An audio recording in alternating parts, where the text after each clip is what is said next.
Bueno, muy buenos días, bienvenidos a nuestra semilla agustiniana, eh, con el deseo del corazón para cada uno de ustedes y de sus familias, que en esta jornada pues sean bendecidos por el Señor y ahuyente de ustedes, de sus familias y de sus seres queridos, todo mal del cuerpo y del alma, que ahuyente todo ruido, toda agresión interior, toda inquietud, toda tristeza, toda depresión, que ahuyente todo aquello que roba la paz y que roba la serenidad. Eso es una de las cosas en las que más de alguna manera estamos amenazados constantemente, ¿no? Sobre todo en los tiempos que vivimos, ¿no? En estas situaciones donde las muy buenas noticias son en realidad pocas, pero si uno se pone a pensar, la mejor noticia que yo puedo recibir todos los días es que, mi Señor, estoy vivo. En medio de las dificultades tengo salud, tengo una familia que me ama, tengo amigos que me aman y me respetan, tengo una comunidad en la que sirvo. En fin, encontrar los motivos, ¿no? Los motivos diariamente es el estar allí, y el estar allí ya es la gracia que Dios nos permite diariamente para no sentirnos desfallecer. Aunque los tiempos que corran ofrezcan siempre dificultad, porque siempre las ha habido, lo que hace significativo positivamente los tiempos es el modo, la lectura que de ellos hacemos desde el corazón, ¿no? Si yo los miro como la hecatombe, como el desastre, y a pesar de las dificultades y de las calamidades que ha comportado, pues hombre, no voy a hacer una lectura que enriquezca un poco mi visión, y sin desconocer los aspectos negativos, también alimentar mi esperanza, las ganas de decir que podemos avanzar, que podemos ser mejores, ¿no? En muchas partes va a haber bastantes restricciones. En el caso nuestro aquí en Filadelfia, se espera que para el día viernes comience una restricción bastante fuerte en muchos escenarios, y esto con la idea pues de prevenir que a finales de año, para Navidad y después de Navidad, pues pueda haber alguna posibilidad de que la gente comparta más, ¿no? O sea, tomarnos en serio las medidas de seguridad es importante, ¿no? Por el cuidado propio, por el cuidado de los próximos, familia, y por el cuidado de todos, ¿no?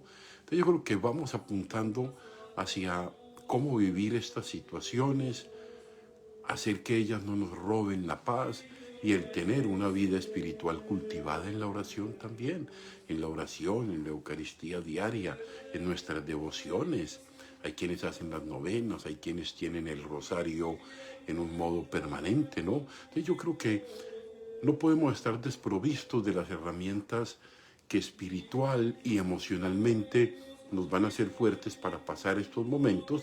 Y ayer lo decíamos, lo otro, hay ciertos escenarios de la vida que pasamos, y los pasamos en el acontecer de la caridad, en el acontecer del compartir, en el de la solidaridad concreta, donde en los momentos de apretura pues nos ayudamos unos y otros a sostenernos, ¿no? A ayudarnos en la medida de las posibilidades, ¿no? Entonces es un llamado. Entonces, he querido utilizar esta primera parte de la reflexión de la semilla agustiniana para motivarlos a que no nos dejemos bajar la esperanza, no nos dejemos quitar el espíritu y como dicen los muchachos, la energía positiva para seguir adelante, para encontrar caminos, para recrear, para reinventar muchas cosas en todos los escenarios donde nos encontremos. Bueno, hoy tenemos una semilla agustiniana, como todas, bien especial. Esta está tomada de un libro de Agustín que se llama La utilidad de creer. ¿De qué sirve creer? Digámoslo en estas palabras, de la utilidad del creer, que es algo que me parece que es muy importante, y de alguna manera pues ya lo insinuábamos en esta reflexión que venimos haciendo, ¿no? La utilidad del creer es que me da un plus, algo, valor agregado en la dificultad. El creer, el soportarme, el tener una fe, el tener una esperanza en donde apoyarme, me hace fuerte en la tribulación, fuerte en la dificultad, ¿no? Ahora bien, en esa utilidad del creer, Agustín nos va a hablar hoy sobre los que se preparan para mostrar, de alguna manera, llamémoslo así, como los caminos del Señor, ¿no? Los que estudian, los que se preparan, los que se forman para acompañar procesos de comunidades o institucionales o más amplios a nivel eclesial para esto. Y el ejercitarse en el conocimiento de los misterios. Recordemos que Agustín, una de las preguntas que se le hacía en el libro de los Soliloquios, que a mí me parece muy interesante, era eso, ¿qué quieres conocer? Solo dos cosas decía Agustín. Quiero conocer a Dios y al alma. Quiero conocer a Dios, fuente absolutamente de todo, y el alma como el lugar donde se alberga y donde se puede vivir con emoción y significado cada momento y cada estancia de la vida, ¿no? Ahora bien, vamos a escuchar el texto. Esto es bien interesante, como siempre les invito a que piensen con qué los conecta, con qué los puede estar conectando este texto, ¿no? Bien, el texto va a decir así: todos desean estudiar lo que está apoyado en la autoridad de los mayores. La masa de los ignorantes intenta estudiar aquello mismo que el reducido grupo de los doctos ha definido como materia que no se puede desconocer. Los que llegan a ese conocimiento son muchos. Muchos llegan a ese conocimiento. Los que los ponen en práctica menos, y poquísimos, fíjese que poquísimos, los que llegan a sobresalir. Los que llegan a sobresalir, bueno, se dará lo mismo, pregunta Agustín, se dará lo mismo, o no, Agustín pregunta, se dará el mismo caso con la religión verdadera. Esto es bien interesante. Se dará el mismo caso con la religión verdadera. ¿Acaso porque el número copioso de los que acuden a las iglesias no constituye un argumento, se puede concluir que no hay nadie instruido en esos misterios? Que de esa cantidad de personas que acuden a las iglesias no hay nadie instruido en esos misterios, en educar en la fe, llamémoslo así. Si los que se consagran al estudio de la elocuencia, él le está colocando un ejemplo, si los que se consagran al estudio de la elocuencia no superaran numéricamente a los que llegan a ser elocuentes, nuestros padres jamás hubieran pensado en confiarnos a los maestros de esa arte.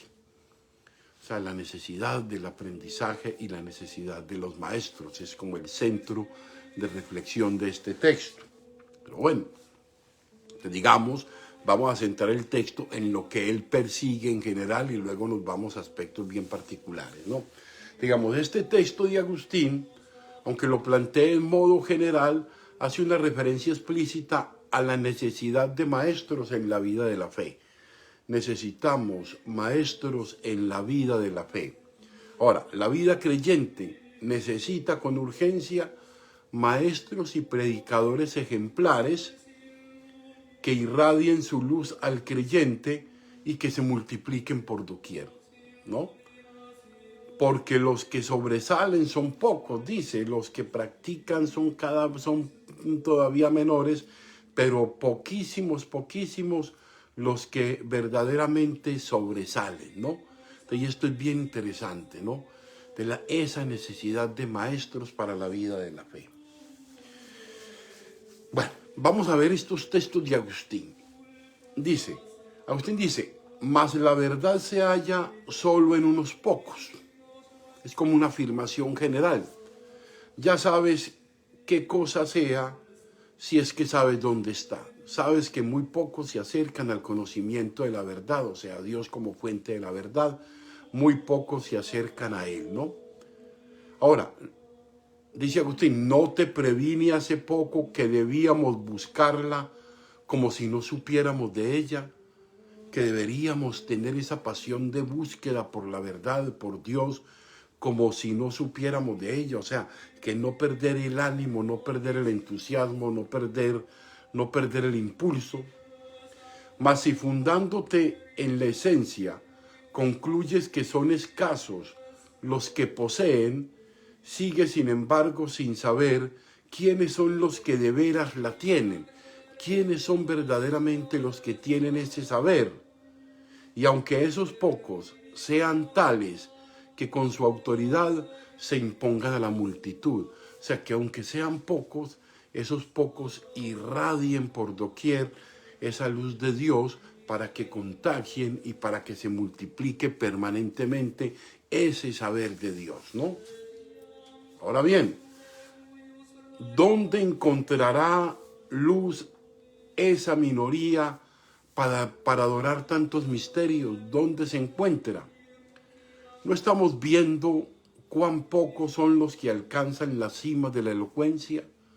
A pesar de que por todas partes las escuelas de retórica están abarrotadas de jóvenes, muchas escuelas, muchos lugares de formación para la retórica, para la elocuencia, ¿no? Entonces se pregunta Agustín, ¿será acaso que los que desean llegar a ser buenos oradores, aturdidos por la turba de ignorantes, por una cantidad de personas que no saben enseñar a veces, llegan a creer más útil el estudio de Cecilio y Aurico, dos personajes de monta menor, que Cicerón, que era un maestro de la elocuencia y de la retórica? Bien interesante esto porque nos ubica en el plano de que, hombre, ¿dónde estamos proyectando nosotros los grandes aprendizajes? ¿En base a qué verdaderamente autoridades? Entonces, es necesario plantearse la necesidad de autoridades que se estén cultivando y se estén preparando de un modo permanente para conducir la vida de la fe. Ahora bien, el deseo del conocimiento en cualquier área del saber, apoyado en sus máximas autoridades, es una sed humana generalizada en los que generosamente dotados e incluso en quienes más, quienes menos, desean conocer bien y desean acercarse a ese conocimiento de Dios y a ese conocimiento del alma. Todos desean estudiarlo, pero son muy pocos los que llegan a adentrarse, a juiciarse y a disciplinarse en ese conocimiento. Entonces muchos llegan, dicen, a ese conocimiento, muchos comienzan a hacer las diferentes escuelas, a prepararse. Entonces, mucho menos los que lleguen a ponerlo en práctica, los que lleguen de pronto a ofrecerse en un servicio concreto, y poquísimos, dicen, los que llegan a sobresalir, los que verdaderamente se preocupan por profundizar algunos de los aspectos del conocimiento de la fe para poder ser maestros y ejemplos para la demás vida creyente, ¿no? Entonces Agustín se plantea lo mismo, y esto podemos preguntarlo en otros escenarios. ¿Se dará el mismo caso con la religión verdadera? ¿Acaso porque el número copioso de los que acuden a las iglesias no constituye argumento, no se puede concluir que no hay nadie instruido en esos misterios? O sea, hay muchos que van a las iglesias, pero ¿cuántos se preocupan por formar su vida de la fe? Yo creo que esa es una de las intenciones que a veces quisiéramos cultivar, ¿no? Formar en la vida de la fe. De hecho, acá tenemos un proceso con los niños y jóvenes. Este año se obstaculizó siempre por esta situación que vivimos de pandemia global, ¿no? Era formación en la vida cristiana, formación en el conocimiento práctico y doctrinal de nuestra vida de fe, pero para vivirla con emoción, con alegría, con gozo. No una vida de fe conocida solo a través de los conceptos, sino una vida de la fe vivida, conocida, celebrada, gozada. Creo que es hacia eso que apunta San Agustín, ¿no? Que ojalá hubiera muchos maestros que se dedicaran a la enseñanza de la fe. De alguna manera tratamos de que estos espacios que tenemos ahora aquí nos sirvan para la formación en nuestra vida de la fe, nos aporten elementos permanentemente para ella, ¿no? Entonces yo creo que hay cosas que nos invitan permanentemente a estarnos formando, a estarnos educando. Y muchos llegan a querer conocer, pero muy pocos la profundizan y poquísimos, dice Agustín, son los que la interiorizan, la hacen propia y la proyectan para una vida de fe, para el bien de la comunidad. Pidámosle pues a Dios que nos dé siempre esa sabiduría y que mande, que mande maestros y testimonios de la fe, ¿no? Ya el Papa Pablo VI, en un escenario de crítica un poco a la intelectualidad, o sea, había muchos maestros, muchas personas que sabían mucho acerca de la fe, muchos intelectualmente conocedores en las áreas de la teología. Sin embargo, decía, el mundo está ávido no tanto de maestros, sino de testimonios, y yo creo que tiene razón, de gente que viva con alegría su vida de la fe. ¿Cuántos la viven con alegría? ¿Cuántos viven con pasión y con emoción lo que celebran, lo que hacen permanentemente en su fe? Este es una invitación hoy de Agustín a eso. Muchos tienen el interés de conocer, y a veces ni siquiera eso. Hay gente que se conformó, y permítanme decirlo, quizás no con el ánimo de ofender, pero pasa, muchos a veces se quedaron en el escenario de las devociones, y a veces nos quedamos sin un conocimiento más amplio de la vida de la fe, de la doctrina cristiana, y a veces necesitaríamos profundizar en eso. Muchos creen que ya se las saben todas, muchos creen que no necesitan ya absolutamente nada, mientras que la vida de la fe, por caminar en la historia humana, siempre está sujeta a cambios, sujeta a profundización, sujeta a una actualización. Entonces tenemos una vida de la fe, por eso los que nos paramos al frente de ustedes a predicar, a tratar de desminuzar el mensaje de la palabra de Dios en la reflexión, le pedimos al Espíritu Santo esa luz para que podamos transmitir ese conocimiento no de uno, sino transmitirlo a Él a través de nosotros, ¿no? Y uno sabe en realidad cuando una persona está preparada y cuando no está preparada dentro de un escenario. De hecho, yo tengo que decirlo con tristeza, muchas veces escucho la crítica de muchas personas que se lamentan de la pobreza en la predicación de muchos sacerdotes. Y esto es lamentable porque este es uno de los oficios que con mayor esfuerzo y dedicación deberíamos hacer nosotros y preparar. Eso es una cosa, a veces se preparan muchas cosas, pero digamos que también nos dejan servida la comida. A veces hay muchos cursos, a veces hay muchas invitaciones para profundizar la vida de fe, pero a veces también sacamos muchas disculpas, somos un poco renuentes a la formación, a veces pues nos dejamos ganar mucho del cansancio de muchas cosas, pero pidámosle pues a Dios lo que pido y Agustín de alguna manera en esta semilla, que no falten los modelos y testimonios de fe. Bueno, un abrazo para todos, nos vemos a las 3 de la tarde en la Santa Eucaristía. Saludos a Blanca Ruby Marín Cano, Rubicita, un gran abrazo para Carmen Meriño y para todas las personas que nos han acompañado en este día en la Semilla Agustiniana. Abundantes bendiciones. Recuerdo a la comunidad de aquí de Pensilvania, de Filadelfia, a los que nos escuchan. Mañana tenemos la hora santa, tenemos la Santa Eucaristía. Saben que el viernes va a haber y se van a aplicar muchas restricciones. Todavía no nos ha llegado oficialmente de la diócesis un decreto, pero en el caso de que nos llegue es probable que mañana sea la última misa que tengamos como tal, públicamente con bastantes personas, o si se pueda seguir celebrando hasta finales de diciembre, quién sabe. Entonces puede que vamos a tener un pequeño confinamiento durante algunos días. En fin, solamente van a salir los que trabajan y todo esto, ¿no? Pues entonces mañana aprovechemos, reunámonos, oremos, celebremos la Eucaristía por este tiempo de restricciones que vamos a comenzar nuevamente, para que el Señor permita que no perdamos la paz y que no perdamos la serenidad. Te los bendigo a ustedes y sus familias. Gloria al Padre, gloria al Hijo y gloria al Espíritu Santo. Amén.